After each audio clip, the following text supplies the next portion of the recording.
అత్యాచారాలను అరికట్టేందుకు ప్రభుత్వం వెంటనే కఠినమైన శిక్షలు అమలు చేయాలని జనసేన పార్టీ రాష్ట్ర చేనేత వికాస విభాగం రాష్ట్ర కార్యదర్శి కాటం అశ్విని డిమాండ్ చేశారు. విశాఖ జిల్లా ఆగనంపూడిలో అత్యాచారానికి గురైన విజయనగరం జిల్లా పీకే పాలవలస గ్రామస్తురాలు కీర్తన కుటుంబ సభ్యులను జనసేన పార్టీ నాయకులు పరామర్శించారు. అత్యాచారాలకు పాల్పడుతున్న ఉన్మాదులకు సరైన రీతిలో కఠినమైన శిక్షలు అమలు చేసి చట్టాలు ప్రభుత్వం తీసుకురావాలని డిమాండ్ చేశారు. బాధిత కుటుంబానికి న్యాయం చేయాలని ఆమె కోరారు. పిల్లలను నియమించగలము అవతల కూడా తెలియకుండా కలపగలము జాతీయ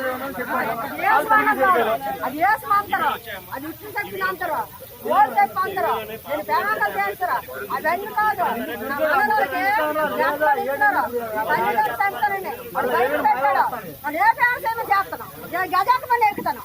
అది నాకు కావాల్సింది. నా పిల్లలు అందరూ అన్నంటే వాళ్ళరా, ఆ కుటుంబం వాళ్ళు అన్నంటే వాళ్ళరా, ఇది ఎలా పోతుందని అది భయం పడతానండి. అలా భయం వచ్చింది. ఆ భయం ఎక్కడ చెయ్యాలి? ఇప్పుడు ఆ భయం ఎక్కడ చెయ్యాలా? ఇప్పుడు పిల్లలు వెళ్తాను, పిల్లలు